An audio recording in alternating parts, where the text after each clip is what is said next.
Assalamualaikum warahmatullahi wabarakatuh. Balik lagi dengan saya Sigit Mahardika. Kali ini saya di depan tenda saya sendiri.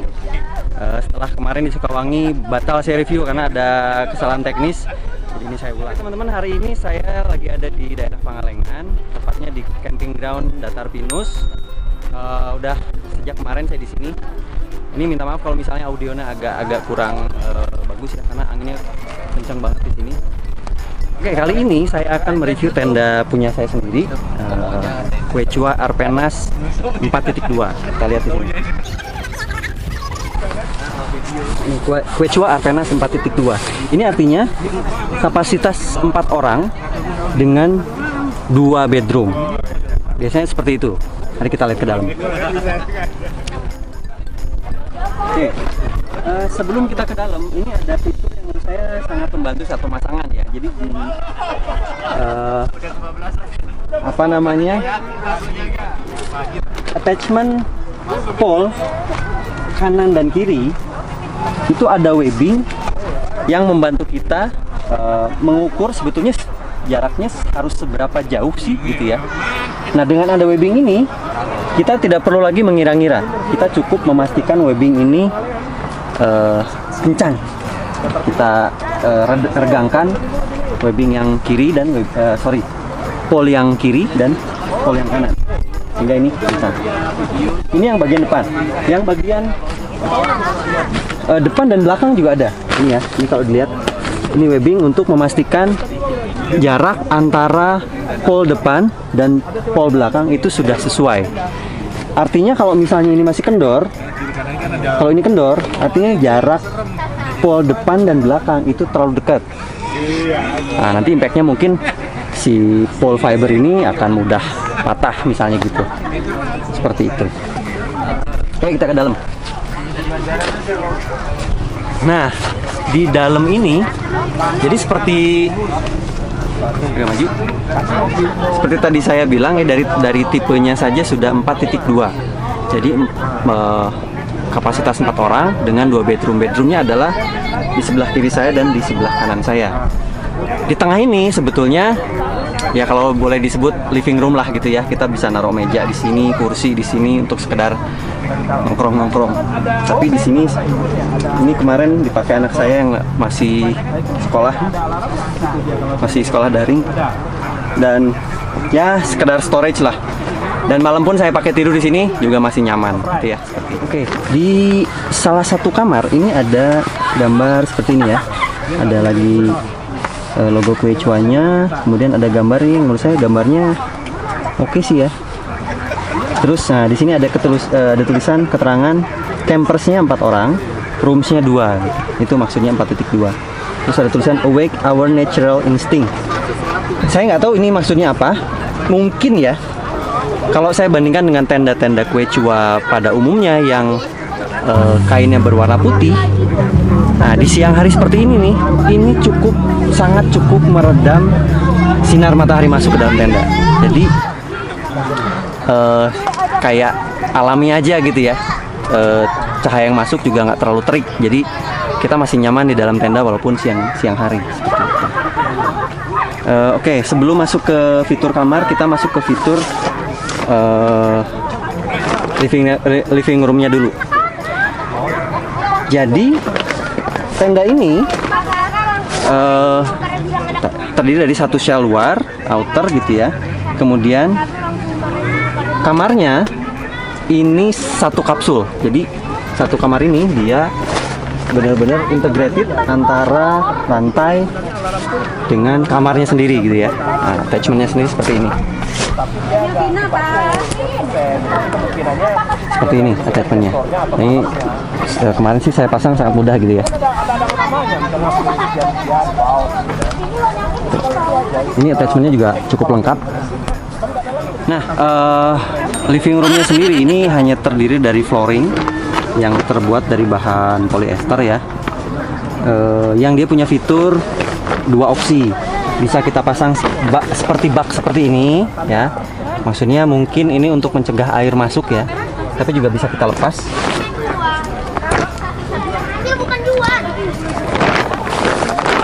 Nah, ini untuk memudahkan kita melangkah ke dalam tenda gitu ya. Tapi saya lebih suka begini, lebih secure aja sepertinya gitu ya. Nah, yang saya suka dari produk-produk Quechua adalah salah satunya ini. Dia membuat hook atau cantolan dengan warna dibedakan ya. Ini orange, berarti harus ketemu. Ini ring warna orange, berarti harus ketemu dengan cantolan atau hook warna orange gitu, untuk memudahkan kita tidak salah dalam memasang ya.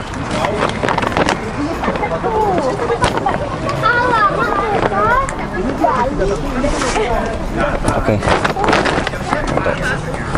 Nah, flooringnya ini juga dipasang velcro nempel ke kapsul kamarnya. Oke, lanjut. Nah, ini tadi ya. Ini untuk visibility ada plastik transparan.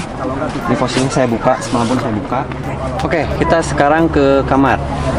Nah, ini di kamar ini saya pasang kasur tiup dengan ukuran lebar 140, panjang 200.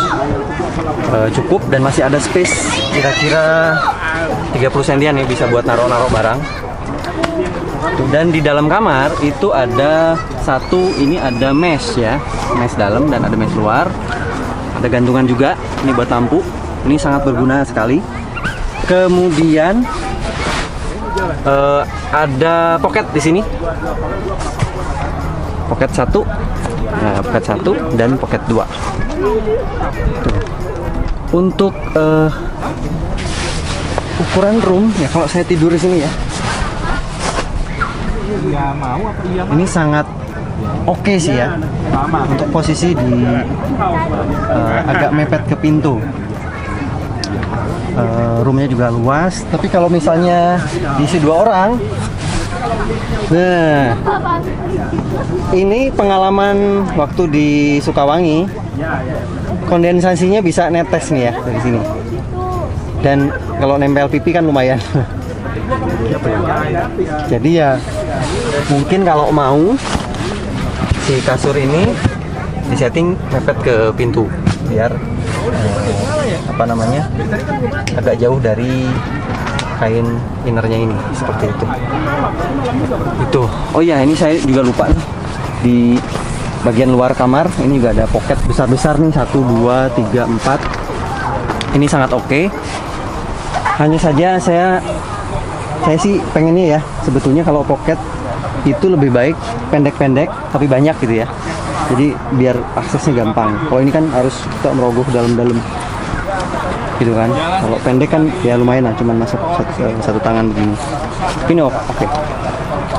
Ada 4. Ini atasnya ada mesh juga. Dan kalau misalnya ini kayak tenda ini saya udah semalam ya, mungkin ada beberapa guideline yang sudah kendor. Nempel nih, si outernya nempel ke mesh, dan kalau kondensasinya lumayan pasti netes karena di dalam sini nggak ada perlindungan apa-apa lagi. Oke, kalau review tenda sudah pastikan akan menginformasikan apa sih positifnya atau apa yang saya suka dan apa yang saya kurang srek sama tenda ini. Kita mulai dari yang saya suka dulu ya. Pertama, dari warna ini saya suka banget. Warnanya, soalnya kenapa? Nggak seperti tenda Quechua pada umumnya yang biasanya putih dan biru muda gitu ya. Ini enggak. Ini dia warnanya lebih gelap. Biru kehijauan ini dipadukan dengan yang di atas sana ini warna biru, hijau muda. Itu dari warna. Kemudian ini juga saya suka juga nih warnanya. Ini warnanya orange tua gini ya, orange tua. Jadi bikin beda aja sih dari tenda-tenda kue cua. Bentar. Itu kemudian kita ke samping. Saya semalam pasang lampu klap klip. Oke, kita kesini dulu. Nah, yang saya suka dari kayaknya semua tenda kue cua itu saat kita beli baru, si gailan ini sudah terpasang di webbing tendanya atau outernya. Jadi saat kita mau pasang, pertama kali pasang, ini tali gailan ini udah terpasang dan kita tinggal tarik, kita tinggal pasang ke pasaknya. Oke, kita ke samping. Ini yang tadi saya bilang nih warnanya hijau muda. Di sini ada tulisan kue cua dan ini sebetulnya berfungsi sebagai ventilasi. Jadi di dalam sini itu ada mesh. Ditarik menggunakan 2 pasak. Kita ke belakang.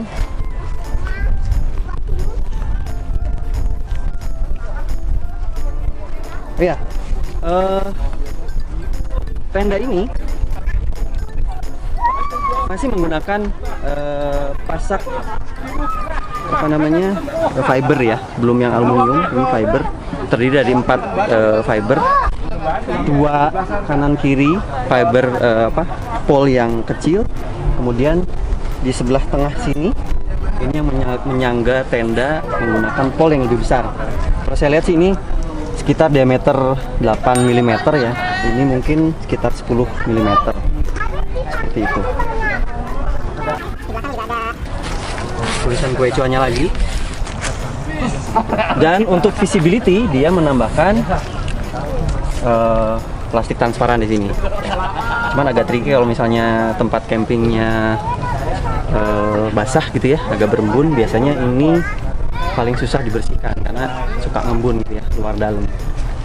Oke, terus Arpenas 4.2 ini dia sebetulnya single layer. Jadi single layer yang bagian besar ini adalah outernya saja. Dia double layernya hanya di bagian di bagian dalam ini ruang tamu sebetulnya, atau living room lah gitu. Di dalam sana juga ada mesh juga. Kenapa saya sebut pada dasarnya single layer? Karena bagian yang double layer itu hanya terdapat di kamarnya saja. Ini juga sama. Kue cua juga. Ada tendor. Oke. Sama-sama berfungsi sebagai. Dan ini juga fitur yang menurut saya oke. Jadi di pasak 4 pasak utama, kanan kiri depan belakang itu sudah terpasang webbing yang dapat di-adjust. Jadi kita sangat mudah saat memasang. Untuk memastikan tenda ini kencang gitu ya, seperti di datar pinus ini yang anginnya kencang banget. Jadi ini sangat membantu untuk membantu kita meng-adjust tenda kita agar selalu dalam kondisi yang kencang kepasangnya. Nah, terakhir yang saya kurang suka dari tenda ini, sebetulnya minor sih ya, tapi buat saya sih cukup lumayan, mungkin space for improvement ya nih buat kue cua. Jadi satu, saya suka nih model pintunya dengan zipper di kanan dan kiri. Artinya apa? Nah, ini sudah saya buktikan. Saya beli tiangnya lagi, saya buat ini jadi vestibul ya, vestibul biar kita bisa nongkrong-nongkrong cantik di dalam sana gitu ya. Itu kelebihannya. Kekurangannya adalah pintu ini tidak full option. Alangkah lebih baiknya kalau kue cua misalnya dia membuat second layer yang mungkin bisa terbuat dari mesh, full mesh, atau setengah mesh dan setengah solid gitu ya. Jadi kalau kita mau tidur, kita tidak perlu menutup si vestibul ini. Kita cukup menutup second layernya ini yang tadi saya bilang. Jadi kalau misalnya Quechua membuat pintu di layer kedua sebagai opsi pintunya, itu sih akan sangat perfect. Oke, kalau misalnya saya ditanya apakah saya menyukai tenda ini, ya overall saya sangat suka tenda ini. Kenapa? Karena cukup dengan jumlah anggota keluarga, kemudian harganya terjangkau. Nah, harganya di kisaran 2,3. Jadi ya untuk tenda sebesar ini menurut saya terjangkau. Dan build quality-nya Quechua oke banget sih. Oke banget dengan fitur-fitur dan opsi-opsi yang sangat oke gitu ya. Memudahkan memasang, kemudian material juga oke. Size-nya juga compact ya. Size ini compact, masuk bagasi mobil juga nggak susah. Itu aja. Mungkin ya kalau saya boleh kasih rating 10% lagi lah mungkin untuk perbaikan pintu ya, perbaikan pintu. Jadi bisa lebih full optional sehingga kita nggak perlu tutup warung. Kalau misalnya malam kita mau tidur, kita nggak usah tutup warung. Pintunya tetap terbuka seperti ini, kan enak ya. Oke teman-teman, cukup sekian review dari saya. Mudah-mudahan nggak ada yang kelewat. Kalau misalnya ada pengguna RPNS 4.2 juga, tapi misalnya saya kelewat sama fitur yang belum saya jelasin, teman-teman boleh komen di bawah. Atau misalnya kalau mau tanya-tanya sesuatu, belinya di mana, harga tadi udah ya. Kemudian kekurangan lain, atau teman-teman juga merasakan kekurangan lain, boleh juga tambahin komen biar kita dapat memberikan informasi yang komprehensif buat penonton semua. Itu aja. Kalau misalnya teman-teman suka dengan video saya, silahkan klik jempol ke atas, dan jangan lupa subscribe, di-share, dan komen. Sampai sini dulu video review kali ini. Terima kasih. Assalamualaikum.